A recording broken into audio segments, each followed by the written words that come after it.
Hey guys, welcome back to another tutorial. This is Preptest 47, Section 2, Logical Reasoning number 10. Okay, so the question starts off. Naturalists. To be dependable, the accounting framework used by national economists to advise the government must take into account all of our nation's assets. But the current accounting framework used by our national economists assigns no value to government-owned natural resources, which are clearly assets. All right, guys, you see what they did here? They did this intentionally, okay? They use a lot of words that are almost like tongue twisters. Okay, so they have to throw in the word naturalist, and then they use the word national, and then natural. Very similar sounding word. Don't worry about it. We're going to take the entire sentence apart and we're going to hack this thing. And then you're going to see that these sort of grammatical confusions are not going to play that much of a role when we break this thing apart. All right, so the naturalist statements, if true, most strongly support which one of the following?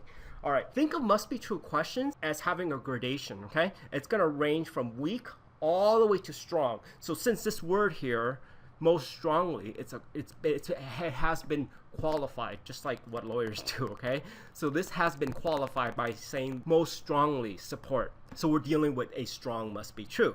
All right, so let's hack this apart, but before we do that, let me go into an argumentation template, okay? So in logic, we have basically two types of argumentation form that occurs so often that philosophers actually give it a name, okay? You have molus tollens and you have molus tollens. Molus tollens, don't worry about these names because they're official names. I don't want to give it a new name because these are just what philosophers call it, so we're going to stick with what has been the official label, okay? So molus tollens is basically the positive form of an argumentation. So it basically says if you have A, then you have B, okay?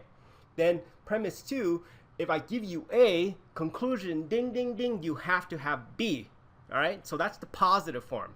We call that molus tollens, okay? This is the negative argumentation form. It's called molus tollens. So if I give you A and then you have B, okay?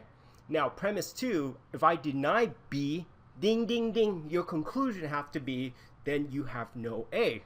Okay? This is nothing more than the negative form of the argumentation. It's so common that, like I said, there's a name for it. Let's just call it TM, or another way we can I'll throw these terms around is negative form of the argumentation. All right, so let's break this apart.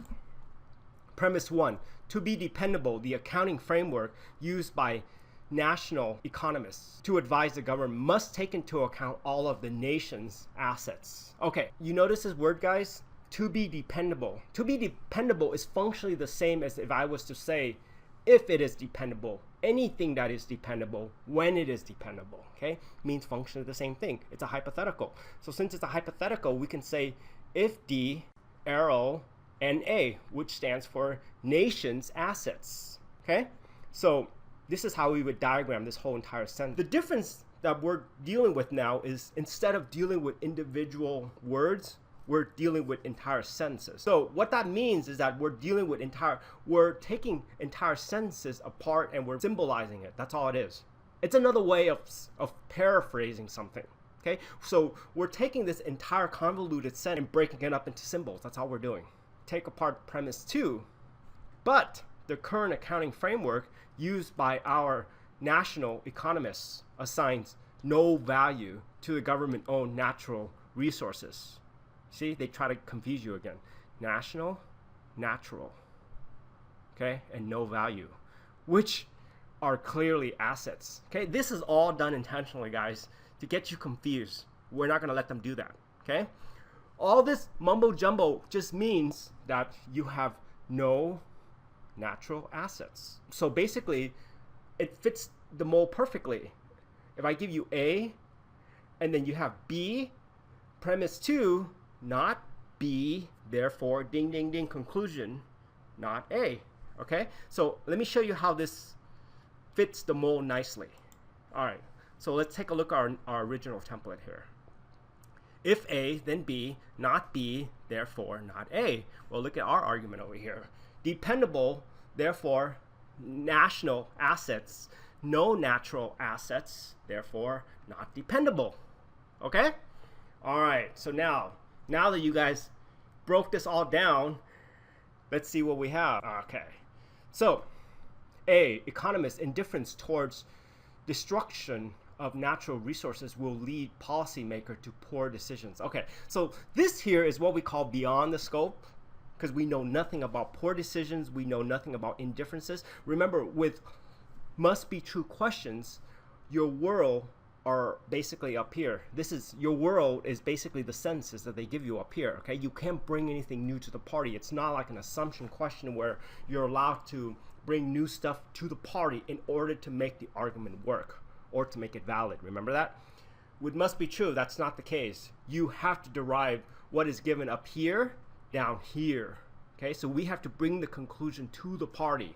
Okay, now they like to give you stuff that's beyond the scope or basically outside of these sentences that we have to basically draw outside experience in order to make the argument work. They do this all the time. Okay, it's very common. This is something that's completely beyond the scope. They like to use stuff that's beyond the scope, and they like to make unwarranted distinctions. Okay, and we're gonna see that. You're gonna see that basically on the next answer choice. Naturalists and economists disagree about whether natural resources have value. See, they're trying to create a unwarranted distinction between the naturalists and the economists. Well, we know nothing about those distinctions. Okay, so B is completely what I just told you. It's an unwarranted distinction. All right, let's take a look at C. The accounting framework used by national economists is not reliable. This is the answer, guys. Let me tell you why. Because it says not reliable. Not reliable is functionally the opposite of to be dependable.